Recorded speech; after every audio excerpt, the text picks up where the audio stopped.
எல்லா புகழும் என் அப்பன் முருகனுக்கே. மகா கந்த சஷ்டி விரதத்துடைய 2வது நாள். 7 நாளையில் இன்னைக்கு 2வது நாள். காலையில் நம்ம வீட்டு முருகருக்கும் வேலுக்கும் அபிஷேகம் பண்ணியாச்சு. பால் அபிஷேகம் மட்டும்தான் பண்ணியிருந்தேன். இன்றைக்கும் ஒரு அபிஷேகம் தான், போதும்னு அப்படியே நிறுத்தியாச்சு.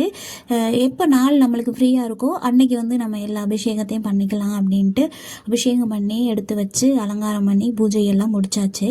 மகா கந்த சஷ்டி விரதத்தில் ரொம்ப கடுமையான விரதம் அப்படின்னா மிளகு விரதத்தை நம்ம சொல்கிறோம்.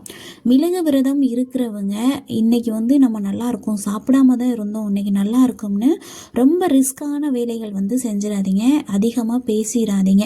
நீங்கள் 1 வருஷம் 2 வருஷம் 3 வருஷம் அப்படி கண்டினியூ பண்ணுறவங்க அப்படின்னா நீங்கள் தெளிவாக இருப்பீங்க. முத இருக்கிறீங்க அப்படின்னா உங்களுக்கு உண்மையிலே நம்ம நல்லாவே இருக்கிறோம் அப்படின்ட்டு நம்ம பாட்டிக்கு அதிகமாக பேசுறது, வெளியில் போகிறது, அந்த மாதிரி வேலையை இழுத்து போட்டு செய்கிறது அதெல்லாம் பண்ணாதீங்க. நாள்லேயே டயர்ட் ஆயிடுவீங்க. நம்மளுக்கு நாள் ரொம்ப டயர்ட்னஸ் இருக்காது, கொஞ்சம் பசி அப்படி எப்படி இருந்தால் கூட ரொம்ப டயர்ட்னஸ் இருக்காது. ஆனால் நம்ம ரொம்ப வேலை பார்த்துட்டோம்னு வச்சுக்கோங்களேன், 2-3வது நாள்லாம் நம்மளை ரொம்ப அப்படியே போட்டு வாட்டிடும். அதனால் அதாவது 4-5 அப்படின்னா பார்த்தீங்கன்னா அது நம்மளுக்கு ரொம்ப ரிஸ்க்காக தெரியாது, ஒன்றும் தெரியாது, நம்மளுக்கு பழகுன மாதிரி ஆயிரும். தண்ணி நம்ம நிறையா குடிக்கணும். ஏன்னா ஒரு நாளைக்கு ஒரு மிளகு அப்படிங்கிற போது அந்த மிளகு மட்டும்தான் நம்ம வயிற்றில் இருக்கும், மற்ற வேறு எதுவுமே இருக்காது. அப்படிங்கிறபோது தண்ணி நம்ம நிறையா குடிக்கணும். நம்ம ஃபேஸ் பார்த்திங்கன்னா டல் ஆகக்கூடாது, டல் ஆயிரும் தான். அதனால தான் நம்ம தண்ணி நிறையா குடிக்கிறோம். எப்படி தான் நம்ம பாதுகாத்து வச்சுருந்தாலும் நம்ம உடம்பு நம்மளை வதக்கி தான் நம்ம அந்த விரதம் இருக்கிறோம்.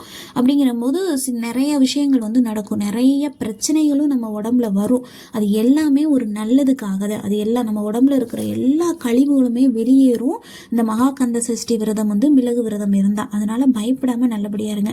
இன்னைக்கு நான் படித்த பாடல் காலையில் 2 பாடல் படிப்பேன். ஒன்று குமாரஸ்தவம், அடுத்து வேல்மாறல். குமாரஸ்தவம் நீங்கள் படித்து பாருங்கள், நல்லாயிருக்கும். ஒரு மாதிரி நம்மளை அறியாமையே ஒரு அதாவது குட் வைப்ரேஷன்னு சொல்கிறாங்கல்ல, அந்த மாதிரி நம்மளுக்கு அது கிடைக்கிற மாதிரி இருக்கும்.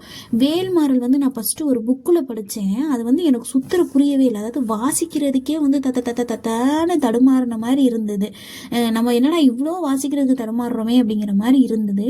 அதுக்கப்புறம் நான் அதை ஒரு நோட்டில் எழுதிட்டு, நான் உண்மையை சொல்லணும்னா தேசமங்கை இயக்கரசி அம்மா இருக்கா பாருங்க, அவங்க வேல்மாறல் நம்மளுக்கு சொல்லி கொடுத்துருந்தாங்க பாருங்க. அதை தான் வச்சு நான் சரி பார்த்து நம்மளுக்கு எந்தெந்த இடத்துல நம்மளுடைய வார்த்தைகள் நம்ம தடுமாறுறோமோ அதை அது எல்லாமே சரி பண்ணி ரவுண்ட் பண்ணி எங்கே தப்பு பண்ணியிருக்கோம் அப்படிங்கிறதெல்லாம் சரி பண்ணிக்கினேன். அதுக்கப்புறம் எனக்கு வேல்மாறல் ஈஸியாக இருக்கிற மாதிரி தான் இருக்குது. அப்புறம் காலையில் இந்த செகண்ட் டே அப்படிங்கிற நாடி 2 மிளகோட நல்லபடியாக பூஜையை முடிச்சாச்சு.